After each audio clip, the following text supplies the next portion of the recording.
बिस्मिल्लाहिर्रहमानिर्रहीम। अस्सलाम वालेकुम नाज़रीन, मैं अहमद फवाद हूँ और आप मेरा यूट्यूब चैनल देख रहे हैं। बड़ी खबर और ब्रेकिंग न्यूज़ के साथ आज के व्लॉग में आपकी खिदमत में हाजिर हुआ हूँ। नवाज शरीफ और मरियम नवाज बिल आखिर लंदन से भी फरार हो चुके हैं। लंदन से फरार होकर वो अब किस मुल्क में जा रहे हैं, कुछ अहम और एक्सक्लूसिव डिटेल आज के व्लॉग में इस हवाले से आपके सामने रखूंगा। बड़ी खबर एक और ये भी है कि पार्लियामेंट में एक और तहरीके अदम एतमाद जो है वो आने जा रही है। पाकिस्तान तहरीक इंसाफ की जानिब से इस बार ये अदम एतमाद की तहरीक जमा करवाई जाएगी। अब ये क्या मामला है, कब ये तहरीक अदम एतमाद जमा होगी, कुछ इस हवाले से भी डिटेल्स आज के व्लॉग में आपके सामने रखूंगा। और आखिर में नाज़रीन, इमरान खान साहब को एक मरतबा फिर से निगरान सेटअप और 5 माह के निगरान सेटअप के ऊपर मनाने की कोशिश की गई है। यहां तक कि जो नवाज लीग है वो भी इस मामले के ऊपर, बल्कि आप यूं ही समझ लीजिए कि वही पैगामात खैर आजकल भेज तो रहे हैं, इमरान खान साहब के मिन्नत तरले तो कर रहे हैं। ये 5 माह के निगरान सेटअप का अब क्या मामला है, इमरान खान साहब ने जवाब क्या दिया है, इस हवाले से कुछ डिटेल है वो भी आज के व्लॉग में आपके सामने रखूंगा।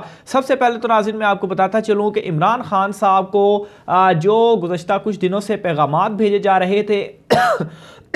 माफ़ कीजिएगा, और जो मुलाकातें भी उनसे की जा रही थी, तो इसमें नाज़रीन एक पैगाम ये भी भेजा गया था कि खान साहब मेहरबानी करें और 5 माह के निगरान सेटअप के लिए अगर आप तैयार हो जाते हैं तो इस वक्त हम असम्बलियाँ तहलील कर देते हैं। और 5 माह के निगरान सेटअप का मामला ये से क्या होगा कि जो अप्रैल का महीना है वो भी निकल जाएगा और फिर उसके बाद जो इलेक्शंस हैं वो मई में होंगे। लेकिन इमरान खान साहब की जानिब से इस पेशकश को मुस्तरद जो है वो कर दिया गया और कहा है कि ये तो गैर आइनी है और इस हवाले से 5 माह के हवाले से आइन में कोई भी गुंजाइश नहीं है, क्योंकि जो निगरान सेटअप है वो 3 महीने के लिए होता है और निगरान सेटअप का जो काम है वो ये है कि वो आए और इलेक्शन करवाए और फिर उसके बाद जो नई हुकूमत है जो बनेगी उसको जो है वो चार्ज दे दे। तो इस वजह से आइन इस चीज़ की इजाज़त नहीं देता। तो इमरान खान साहब की जानिब से बिल्कुल ही इस पेशकश को जो है वो मुस्तरद किया गया है। नाज़रीन, ज़राए का ये कहना है कि सदर आरिफ अलवी जो है उनके ज़रिए और कुछ मज़ीद दोस्तों के ज़रिए इमरान खान साहब तक ये जो पैगाम है वो पहुँचाया गया, लेकिन इमरान खान साहब की जानिब से इस ऑफ़र को मुस्तरद कर दिया गया है। दूसरी तरफ नाज़रीन, नवाज शरीफ और मरियम नवाज जो हैं जो कि पहले लंदन में बैठकर इनकलाब लाना चाहते थे, वो इस वक्त लंदन से भी चले गए हैं। और रिपोर्ट के मुताबिक नाज़रीन, नवाज शरीफ, मरियम नवाज, जुनैद सफदर और हुसैन नवाज जो हैं वो लंदन से यूरोपीय ममालिक की सैर को निकल गए हैं। और ये वो नवाज शरीफ साहब हैं जो कि 4 हफ्ते की ज़मानत लेकर गए थे लंदन इलाज करवाने के लिए और तकरीबन 3 साल का अरसा इनको हो चुका है। शहबाज शरीफ जो कि इनके गारंटर बने थे कि वाकई ये इलाज कराने के लिए जाएंगे, तो वहाँ पर इन्होंने इलाज क्या करवाया, बल्कि ये अब यूरोपीय ममालिक में सैर के लिए जो है वो निकल चुके हैं। और ज़राए का ये कहना है कि अगले 10 दिनों में नवाज शरीफ और इनकी फैमिली 5 यूरोपीय ममालिक का दौरा करेंगे। नवाज शरीफ की फैमिली गुज़श्ता रात एक यूरोपीय मुल्क जो है वो पहुंच चुकी है, यानी कि ऑलरेडी नवाज एंड कंपनी जो है वो लंदन छोड़ चुकी है। तो बहरहाल ये जो है वो अब लंदन से यूरोपीय ममालिक को सैर को चले गए हैं और पीछे जो है वो ये चाहते हैं कि यूं ही जो इनकलाब है वो आ जाए और मुल्क के हालात देख लें। तो ये तो नाज़रीन इनकी जो है वो असल में हालत है मुल्क की, इनको क्या फ़िक्र होनी है। पाकिस्तान तहरीक इंसाफ की जानिब से नाज़रीन ये एक फ़ैसला कर लिया गया है और फ़ैसला ये किया गया है कि सादिक संजरानी चेयरमैन सेनेट, इनके ख़िलाफ़ तहरीक अदम एतमाद लेकर आनी है। क्योंकि एक तो नाज़रीन इससे पहले भी जब इनको चेयरमैन सेनेट बनाया गया था तो ये पाकिस्तान तहरीक इंसाफ और कुछ इत्तेहादियों के मुश्तरका उम्मीदवार थे, लेकिन ख़ास तौर पर ये जो एक दौर गुजरा है पाकिस्तान तहरीक इंसाफ के ऊपर, जो कि एक सख्त टाइम से वो गुजरे हैं, इसमें सादिक संजानी की जानिब से कोई उनका जो साथ है वो उस तरह से नहीं दिया गया। पाकिस्तान तहरीक इंसाफ की जानिब से अब फैसला किया गया है कि सदर के ज़रिए एक अच्छा पैगाम भी पहुंचाए गए हैं, लेकिन उससे पहले तहरीक अदम एतमाद जो है वो लाने का फ़ैसला किया है और आइंदा कुछ ही रोज़ में ये जो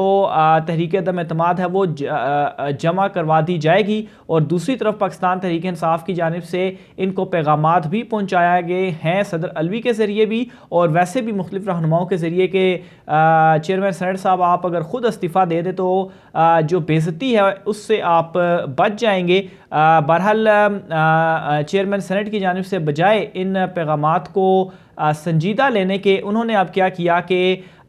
वो हाथ पांव मारने लग पड़े हैं, मुख्तलिफ लोगों से जो है वो मिल रहे हैं और उनकी कोशिश ये है कि किसी तरीके से जो तहरीक अदम एतमाद है अगर उनके खिलाफ लाई जाती है तो अपने जो नंबर गेम है वो पूरी कर ली जाए, क्योंकि ये ऑलरेडी पाकिस्तान तहरीक इंसाफ के हिमायत याफ्ता हैं। तो अगर वो इनसे अदम एतमाद लाएगी तो नंबर्स जो हैं वो बहुत ही ज़्यादा डाउन हो जाएंगे। तो बहरहाल मुख्तलिफ जमातों से भी इनके जो राब्ते हैं वो जारी हैं, लेकिन पाकिस्तान तहरीक इंसाफ ने ये एक फ़ाइनल जो फ़ैसला है वो कर लिया है कि इनके ख़िलाफ़ जो तहरीक अदम एतमाद है वो लाई जाएगी। इसके अलावा नाज़रीन, इमरान खान साहब के ख़िलाफ़ जो तोशा खाना रेफरेंस है जिसमें जो फौजदारी मुकदमा था वो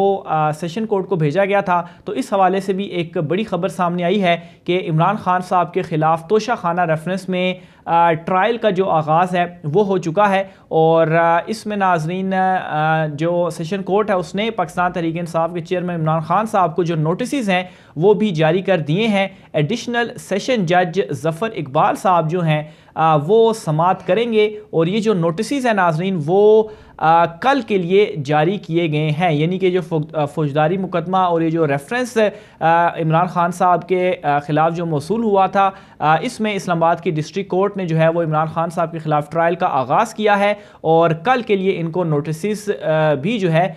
वो जारी कर दिए गए हैं। तो ये नाज़रीन एक बड़ी कार्रवाई दूसरी साइड पे इमरान खान साहब के अगेंस्ट शुरू की जा चुकी है। लेकिन खैर जिस तरीके से ये तोशा खाना का सारा एक जो है वो वावेला मचाया गया, एंड पे निकला कुछ नहीं, तो ये जो केस होगा इससे भी कुछ ख़ास निकलने वाला नहीं है। Army chief general Qamar Javed Bajwa साहब जो हैं उनके जो अलविदाई दौरे हैं वो इस वक्त जारी हैं और आज भी आर्मी चीफ की जानिब से नेवल और एयर हेडक्वार्टर्स का जो अलविदाई दौरा है वो किया गया है। ISPR के मुताबिक नाज़रीन आर्मी चीफ को नेवल हेडक्वार्टर आमद पर पाक बहरिया के चाको चौबंद दस्ते ने गार्ड ऑफ ऑनर जो है वो पेश किया। आर्मी चीफ ने नेवल प्रिंसिपल स्टाफ अफसरान और बहरिया पाक बहरिया के सरबरा एडमिरल मोहम्मद अमजद खान न्याजी से मुलाकात जो है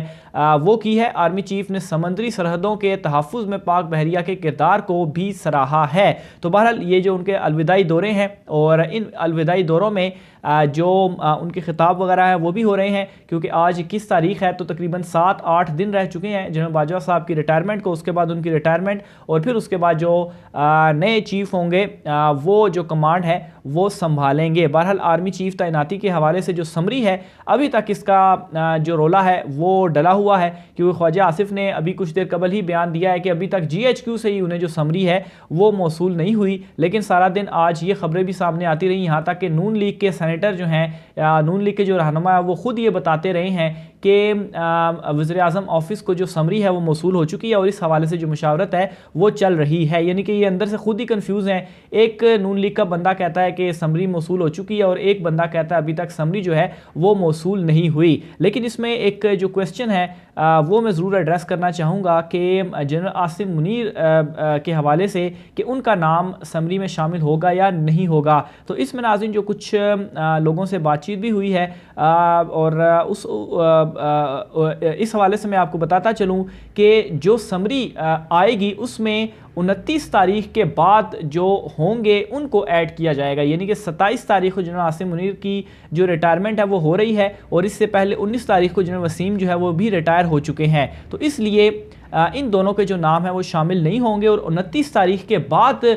जो लिस्ट है वो बननी है, यानी कि 29 तारीख को जनरल बाजवा साहब की रिटायरमेंट है तो उसके बाद जो सीनियर जनरल्स होंगे उनके ऊपर जो लिस्ट है वो बननी है, क्योंकि ये कन्फ्यूजन मौजूद थी कि जिस दिन समरी भेजी जाएगी, यानी कि समरी आज भेजी जाती है तो जनरल आसिम मुनीर की रिटायरमेंट आज तक नहीं हुई, वो तो 27 को हो रहे हैं, तो क्या उनका नाम शामिल होगा। तो इस हवाले से नाज़रीन जो कुछ राय सामने आई है वो ये है कि 29 के बाद जो नाम होंगे मौजूद उन्हीं के नाम समरी में शामिल होंगे, यानी कि जनरल साहिर शमशाद मिर्ज़ा जो हैं वो टॉप नंबर 1 नंबर पर होंगे सीनियरिटी लिस्ट में और फिर उसके बाद जनरल फैज़ हमीद जो है उनका चौथा नंबर होगा और देन इस तरह से जो समरी है वो तरतीब जो है वो दी जाएगी। आखिर में नाज़रीन army chief general Qamar Javed Bajwa साहब के हवाले से कल फैक्ट एंड फोकस की एक स्टोरी आई जिसमें उन्होंने बताया कि कैसे 6 साल में जो जनरल बाजवा साहब के जो असासे हैं वो बढ़े हैं और उनकी जो फैमिली के असासे हैं उस पर मुश्तमिल वो सारी जो रिपोर्ट है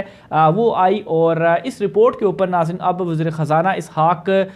डार की जानिब से जो है वो नोटिस लिया गया है और ये हुक्म दिया है वज़ारत ख़ज़ाना को कि तहक़ीक़ात करें कि आखिर ये जो सारे असासों के हवाले से डिटेल्स हैं ये किस तरीके से लीक हुई। यानी कि दूसरे लफ्ज़ों में इसहाक़ डार साहब ये इंक्वायरी का हुक्म देकर ये भी तस्दीक कर रहे हैं कि इस रिपोर्ट में जो जो चीज़ें बताई गई हैं या जो ससाजात के हवाले से डिटेल्स बताई गई हैं वो दुरुस्त हैं। मज़ीद डिटेल भी आपके साथ शेयर करता रहूँगा। आज के व्लॉग से इतना ही, मुझे इजाज़त दीजिए। अल्लाह हाफ़िज़।